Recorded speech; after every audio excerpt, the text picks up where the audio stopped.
Islamic ফাউন্ডেশনের সরকার টাকা পয়সা দিয়ে কাদের যে পুষতেছে এটাই তো আসলে বুঝতে পারছি না। এই উনি নিজেকে পরিচয় দিলেন ইসলামিক ফাউন্ডেশনের গভর্নর, তো গভর্নর পদ বলে কিছু আছে নাকি? আমরা তো জানি যে মহাপরিচালক। তো গভর্নর হোক আর মহাপরিচালক যাই হোক, তো এই লোক যেভাবে কথাবার্তা বলছে তাতে মনে হলো যে খোদ ইসলামটাই হলো একটা বেদাতি কারবার। তো যে আমরা তার কথা আগে শুনি, তারপরে মূল আলোচনায় আমরা যাব। বলে আর কথায় কথায় বলে বেদাত, কথায় কথায় কি বলে। আজকে বেদাতের ব্যাখ্যার মধ্যে যাই, আগে আগে বেদাত ঠিক করি, তার ঠিক আছে কিনা দেখে।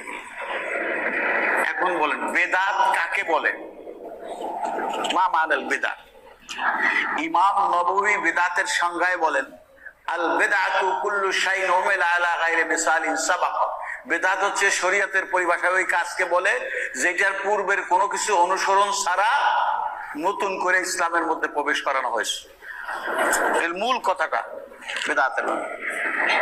হ্যাঁ, এই সংজ্ঞাটা ঠিক আছে। নবী এবং সাহাবি, তাবেইন, তাবেইন তাদের আমলে ইসলামের বিধিবিধান অথবা ইসলামের বিষয়ে যে সমস্ত বিষয় আশয়গুলো ইসলামে আত্মীকরণ করা হয়েছিল, ইসলামের নামে চালানো হতো।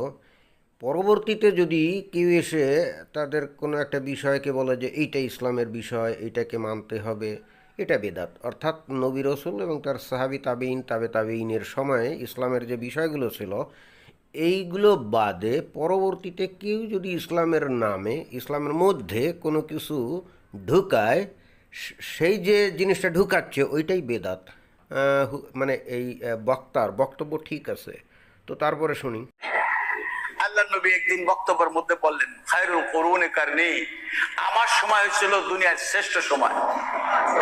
সুম্মাল্লাযিনা ইয়ালুনাহুম, তারপরে সাহাবায়ে কেরামদের সময়। সুম্মাল্লাযিনা ইয়ালুনাহুম, তারপরে তাদের পরে তাবেঈনদের সময়। কয় সময় বললো? এই তিন সময় হলো দুনিয়াতে শ্রেষ্ঠ। কার ব্যাখ্যায়? আল্লাহ নবী এই তিন সময়ের সময় হচ্ছিল 120 হিজরি। কত হিজরি? আল্লাহ নবীর সময়, সাহাবায়ে কেরামদের সময়, তাবেঈনদের সময়, সর্বশেষ তাবেঈন যে বেঁচে ছিল তার ইন্তেকাল হয়েছে 120 হিজরিতে। তো সুতরাং 120 হিজরির পরে ইসলামের মধ্যে যা দেখা যায় সবই বেদাত। সবই কি বেদাত? নতুন ঢুকছে। এই যে কাবা ঘরের মধ্যে সোনার দরজা লাগাইছে, বেদাত। প্লেনে করে হজে যাওয়া, বেদাত। আল্লাহ কোরআনে বলেন, ওয়াজিল লিন-নাস ফিল হাজ্জি ইয়াতুকা রিজালান ওয়া আলা কুল্লি দামিরিন মিন কুল্লি ফাজ্জিন আমিক। আপনি হজের ঘোষণা দেন, লোকরা পায়ে হেঁটে উটের পিঠে চড়ে হজে আসবে। একজন পায়ে হেঁটে যায় না, উটের পিঠে চড়ে যায় না, যায় কিসে?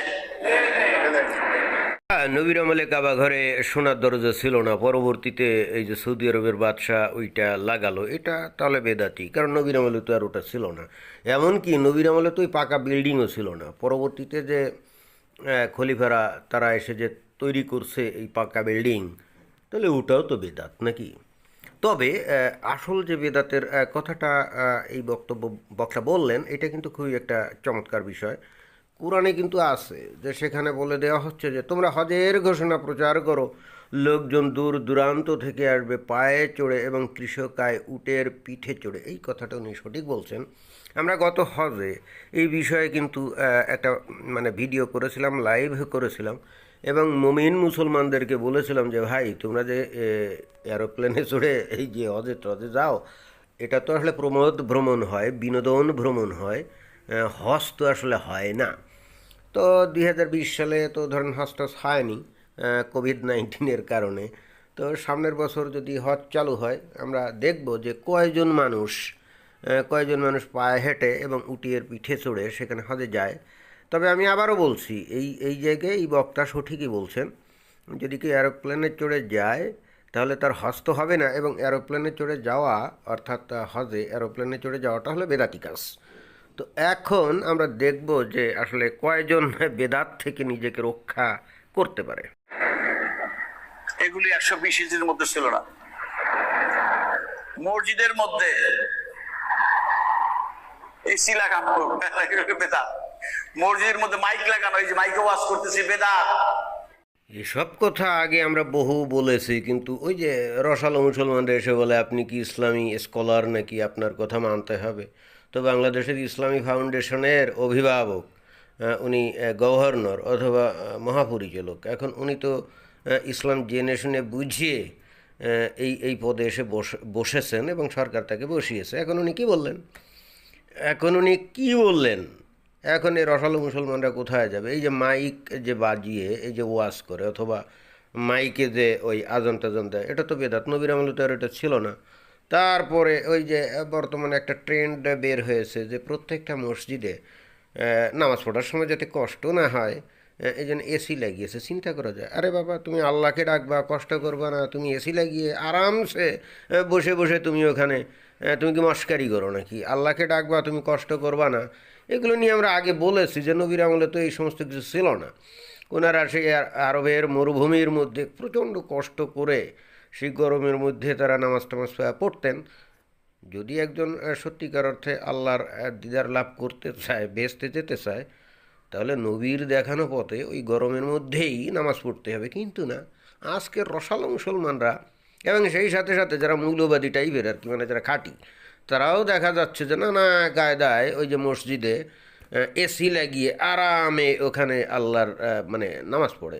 এটা কোনো কথা হলো? তুমি আল্লাহকে ডাকবা, তুমি আরামে বসে বসে কিসের আল্লাহকে ডাকবা? আল্লাহকে কি এত সহজে পাওয়া যায় নাকি? আল্লাহকে পেতে গেলে কষ্ট করতে হবে। ওই যে হজ, তুমি হজ করবা, বিমানে চড়ে যাইবা, তাহলে তো তোমার কোনো কষ্ট হলো না। তুমি যাবে কি করে? হেঁটে, পায়ে হেঁটে যাবে, উটের পিঠে যাবে, তাহলে কষ্ট হবে, রোদে ওহ গরম। তখন আল্লাহ চিন্তা করবে, আহা বান্দা আমার এত কষ্ট করে, তাহলে তো বান্দাকে তো আর দোজকে চালান করা যাবে না।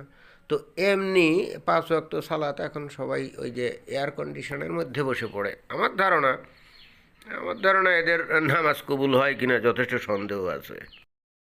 মসজিদের ইমামতি করে খতিবগিরি করে পয়সা নেওয়া বেদাত, ওয়াজ মাহফিল করে পয়সা নেওয়া বেদাত, বুখারী শরীফের নামটা বেদাত, বুখারী শরীফ নামই বেদাত। তাহলে এখন ইসলামিক ফাউন্ডেশনের গভর্নর উনি কী বললেন? এই যে যারা নাকি ইমামতি করে পয়সা নেয়, ওয়াজ করে পয়সা নেয়, এগুলো সবই বেদাতি কাজ। শুধু তাই না, বুখারী শরীফ যার ভিত্তিতে এই যে ইসলামের এত কথা বলে, এটাও বেদাত। কেন বেদাত? কারণ আমাদের নবীর আমলে এবং তার সাহাবি তাবেইন বা তাবেইন, ওই যে 120 হিজরি পর্যন্ত সেই সময়টা, তো এই হাদিসগুলো তো ওর মধ্যে লেখা হয়নি। পরবর্তীতে কে বা কাহারা এই যে হাদিস লিখে বলে বুখারী শরীফ, তো এটা কি ইসলামের কোনো কিতাব হবে নাকি? এটা তো হবে না। এবং পরবর্তীতে ওই কিতাবের মধ্য থেকে যদি ইসলামের দুনিয়ার সব বিধিবিধান এই যে হুজুররা এই যে ওয়াজের নামে, খুতবার নামে যে বলে, তাহলে এটা কতটা যৌক্তিক হবে? এগুলো সবই তো বেদাত। এটা তো আমার কথা না, এই যে আমাদের ইসলামী ফাউন্ডেশনের ওই যে উনি ওই গভর্নর উনিই বলছেন। তাহলে এইবার বুঝুন ঠেলা। তাহলে এই যে হুজুররা এই যে বড় বড় ওয়াজে এই যে উত্তেজনাপূর্ণ মানে অগ্নিঝড় আর জিহাদি বক্তব্য দেয়, এবং একই সঙ্গে সেখান থেকে লক্ষ লক্ষ টাকাও তারা নেয়, তাহলে এরা কি আসলে সঠিক লাইনে আছে নাকি বেদাতি? চিন্তা করতে হবে। মুসলিম শরীফ নাম বেদাত, 200 হিজরি পরে বুখারীর প্রকাশ হয়েছে। আর ইসলামের মূল ধারা চলছে 120 হিজরি পর্যন্ত। কত হিজরি? আল্লাহ নবীও জানা ইমাম বুখারীকে। বুখারী শরীফ খতম কইরা হুজুররা ঠিক মতো পেট ভরে কাচ্চি বিরিয়ানি খাইয়ে পয়সা নিয়ে যাওয়া বেদাত। এক্কেবারে সহি কথা। এই যে আমরা যে সিয়াসিত্তা কিতাব বলে আমরা জানি, বুখারী, মুসলিম, আবু দাউদ, তিরমিজি, নাসাই, মালিক, মুয়াত্তা, ইবনে মাজা, এইগুলা কি নবীর আমলে লেখা? না। তারপরে 100 নবীর যে হিজরত, তারপরে কি 120 বছরের মধ্যে লেখা? না। কমসে কম এই হিজরত, এই যে 120 বছর মানে 20 হিজরির যে কথা বলা হলো, তারও কমসে কম আরও 100 বছর পরে এগুলো লেখা। এখন আমাদের নবী তো বুখারীকে চিনে না, মুসলিমকে চিনে না, আবু দাউদকে চিনে না, তিরমিজিকে চিনে না, নাসাইকে চিনে না, মালিক মুয়াত্তাকে চিনে না, ইবনে মাজাকে চিনে না। তাহলে এদের কথাবার্তা কিভাবে মানে ইসলামের কথা হয়? এগুলো তো সবই তো বেদাত। এটা তো আমার কথা না। এই যে আমাদের এই ইসলামিক ফাউন্ডেশন, ওনার চেহারা দেখে তো আর ওনাকে সরকার চাকরি দেয়নি।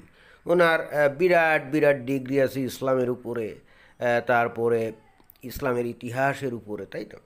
তারপরেই তো উনি চাকরিটা পেয়েছেন, তো উনি এখানে কি ফালতু কথা বলতেছেন না? আর যদি ফালতু কথা বলে থাকে তা হুজুর আলেম এরা চুপচাপ কেন? তারা কেন এখনো পর্যন্ত এই ইসলামের এই যে ইসলামিক ফাউন্ডেশনের এই যে গভর্নর অথবা মহাপরিচালকের বিরুদ্ধে এখনো পর্যন্ত একটা স্টেটমেন্ট কোথাও দেয় নাই? অথচ এই একই জিনিস যদি মুক্ত মনারা বলতো অথবা নাস্তিকরা বলতো, সাথে সাথে তার কল্লা ফেলে দিত। চিন্তা করা যায় তাহলে এরা আসলে কি ঘোরের মধ্যে আছে না? কমপ্লিটলি একটা ঘোরের মধ্যে আছে না? গোটা মুসলিম জাতি কমপ্লিটলি একটা ঘোরের মধ্যে আছে না? এরা কি কখনো একটু মাথা টাথা খাটায়? আর যদি এখনও না খাটায়, আর কবে খাটাবে? আর কবে খাটাবে? খাদের কিনারায়, মানে অন্ধকার কূপের একেবারে খাদের কিনারায় চলে গেলে বা কূপের মধ্যে পড়ে গেলে তারপরে চিন্তা করবে। তো তখন চিন্তা করলে লাভটা কি হবে? তারা কি অন্ধকার কূপ থেকে বের হতে পারবে? মাদ্রাসায় চামড়া নেওয়া বেদাত। বুখারী, মুসলিম, আবু দাউদ, তিরমিজি, ইবনে মাজাহ, বায়জাবি এই সমস্ত কিতাব পড়াইয়া পয়সা নেওয়া বেদাত। এগুলি কোন রাসূলের জামানায় ছিল না, সাহাবা একরামদের জামানায় ছিল না। কোরআন শরীফের বিভিন্ন তাফসীর করা বেদাত। এগুলি সব 120 হিজরি পরে বাইরেছে। কত হিজরি পরে? আলিয়া মাদ্রাসা, কাউমি মাদ্রাসা বেদাত। তাহলে কি দাঁড়ালো? এই যে সেই সিয়াসিত্তা যে কিতাব, মানে হাদিসের যে সিয়াসিত্তা কিতাব, সবই বেদাত। এই যে তাফসির বলে আমরা যেগুলো জানি সবই বেদাত। তারপরে মনে করেন যে এখন যদি আমরা যুক্তির খাতিরে মানে এটাই যদি আমরা দেখি যে হিজরি 120-এর পরে যা যা রচিত সবই বেদাত, তাহলে আসলে কোরআনটাও কি সেই ক্যাটাগরিতে পড়ে যায় না? কারণ বর্তমানে আমরা যে কোরআন যেটা আমরা দেখি, আমাদের নবী তো এটা সংকলন করে যাননি। এবং কোরআনে খুব পরিষ্কারভাবে বলা আছে যে আল্লাহ নিজেই এর হেফাজত করবে, এবং এই কারণে কিন্তু নবী এই কাজটা করে যাননি। তাহলে আবু বকর অথবা ওই যে ওসমান, আমরা যাই বলি না কেন, যারাই এটা সংকলন করে থাকুক, তাহলে এটা আল্লাহর ইচ্ছার বিরুদ্ধে করেছিল। যে কাজটা নবী করে যাননি সেই দুঃসাহসটা এই যে এই সাহাবিরা করে, তাহলে তারা কি ইসলামের কাজ করেছিল? ইসলামের পক্ষের কোনো কাজ করেছিল? আপনি এই যে বক্তব্যটা যেটা নাকি উসমান সংকলন করেছিল বলে আমরা জানি, সেটা কোথায় লেখা আছে? সেটা বুখারিতে লেখা আছে। তা বুখারি যদি বিদাত হয়, তাহলে ওই যে বক্তব্যটা, ওই যে স্টেটমেন্টটা বা যে কাহিনী আমরা শুনি, ওটাও তো বেদাত। অর্থাৎ ওসমান যে সংকলন করলো সেই ঘটনাটাও বেদাত হবে না? কারণ খোদ বুখারি কিতাবটাই যদি বেদাত হয়, মুসলিম কিতাবটাই যদি বেদাত হয়, তাহলে এই সমস্ত কিতাবে ওই যে স্টেটমেন্টটা আছে সেটাও তো বেদাত হবে। এবং শুধু তাই না, শুধু বেদাতি তাই না, তারা তো আল্লাহর নির্দেশের বিরুদ্ধে কাজ করেছিল। যদি সত্যি সত্যি কোরআন সংকলনের দরকার পড়তই, তাহলে তো নবী রসুল নিজেই সেটা করে যেতেন। কারণ হচ্ছে উনি তো একটা মানে রাষ্ট্র তৈরি করেছিলেন, ইসলামী রাষ্ট্র তৈরি করেছিলেন, ওনার তো অনেক লোকজন ছিল। সত্যি সত্যি যদি কোরআনকে সংকলন করতে হতো, তাহলে তো উনি তার লোকজন দিয়ে এটা করে যেতেন। পরবর্তীতে তো অন্য মানুষের এটা মানে কি বলা যায়, মানে খোদার উপরে খোদগারি করা লাগতো না। সুতরাং দেখা যাচ্ছে আল্লাহর নির্দেশ অমান্য করে ওসমান যে কোরআন সংকলন করে গেছে, এটা কোনোভাবেই সঠিক কাজ হতেই পারে না। আর সঠিক হলে আমাদের নবী রসুল সেটা নিজেই করে যেতেন। উনি যেহেতু এটা করে যাননি, তাহলে পরবর্তীতে এরা এসে যদি মাতবাড়ি করে, সেটা খোদার উপরে খোদগারি হবে। এবং ঠিক এই কারণেই দেখা যায় যে অতঃপর এই সমস্ত খলিফারা নিজেরা মারামারি কাটাকাটি করতো। দেখুন যে 4 জন খলিফা, যাদেরকে আমরা খোলাফায়ে রাশিদিনের যুগ বলি এবং একই সঙ্গে আমরা ইসলামের গোল্ডেন এরা বলি, কোন বৈশিষ্ট্যের ভিত্তিতে এরা গোল্ডেন এরা? এদের মধ্যে একমাত্র আবু বকর ছাড়া বাকি যে ওমর, ওসমান, আলী, তারা তো মুসলমানদের হাতেই নিহত হয়েছিল। শুধু তাই না, আলী খলিফা থাকা কালে আমাদের নবীর স্ত্রী যে আয়েশা, সর্বকনিষ্ঠ এবং মানে প্রিয়তমা স্ত্রী, এই আয়েশা এই খলিফার বিরুদ্ধে বিরোধিতা করে আলীর সাথে যুদ্ধে লিপ্ত হয়নি। সেই জঙ্গে জামালের যুদ্ধে সেখানে প্রায় 10,000 মুসলমান মারা গেছিল। তাহলে সত্যিকার অর্থে এরা যদি ইসলামের পথে থাকতো, এই হজরত আলী বলি বা আমাদের নবী, আমাদের মা আয়েশা বলি, তারা যদি প্রকৃত ইসলামের ধারক বাহক হতো, তাহলে তারা ক্ষমতার জন্য এভাবে নিজেরা মারামারি কাটাকাটি করতে পারতো না। দুঃখজনক বিষয় হলো বর্তমানকালের যে আলেম ওলামা এত ওয়াজ করে করে এই যে জিহাদি জঙ্গি ডাক দেয়, তারা তো এই ইতিহাসের এই বিষয়গুলো তো একবার উল্লেখ করে না। তাহলে আজকের এই হুজুরগুলা কি এই আলী অথবা আয়েশা অথবা ওমর তার থেকে কি বেশি মানে খাঁটি মুসলমান নাকি, তার থেকে আরও বড় মুসলমান নাকি? এবং আসলে এই আবু বকর, ওসমান, আলী অথবা ওমর অথবা আয়েশা এদের থেকে বর্তমানের যে হুজুররা বেশি করে ইসলাম জানে নাকি? খুব দুঃখ হয় এই জন্যে যে সাধারণ মানুষগুলা এরা ধর্মপ্রাণ ঠিকই, কিন্তু তাদের ধর্ম একেবারেই জানার চেষ্টা করে না। তারা এই ইতিহাসগুলো একেবারেই জানার চেষ্টা করে না। যদি জানতো তাহলে অন্তত আজকে এই হুজুরগুলোর এত বাড়বাড়ন্ত হতো না। দেখুন, আমাদের জাতির জনক বঙ্গবন্ধু শেখ মুজিবুর রহমানের স্মৃতি রক্ষার্থে একটা ভাস্কর্য করা হবে, যেটা নাকি পৃথিবীর প্রত্যেকটা দেশ ও জাতিতে তাদের যে মহান পুরুষ আছে এই পুরুষদের এই ধরনের ভাস্কর্য তৈরি করা হয়। সেইটা নিয়ে বাংলাদেশের গোটা আলেম সমাজ রীতিমতো সরকারের বিরুদ্ধে জিহাদ ঘোষণা করেছে। এবং খুবই বিস্ময়ের সাথে আমরা লক্ষ্য করছি যে সরকারও কিন্তু দেখা যাচ্ছে অনেকটা চুপসে গেছে, কিছুই বলতে পারছে না। কারণ কি?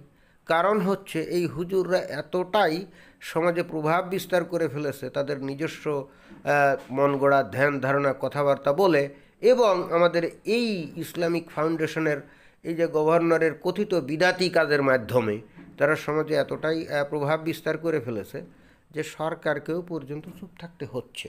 এটা কেন?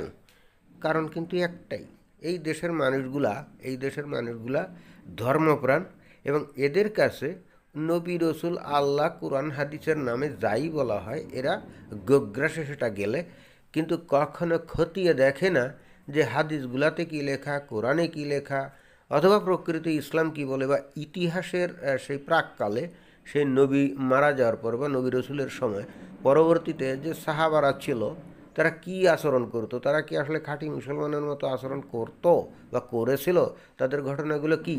যদি তাই হয় তাহলে আবু বকর ছাড়া বাকি তিনজন খলিফাই মুসলমানদের হাতে কিভাবে নিহত হয়, যারা নাকি সাহাবী ছিল নবীর?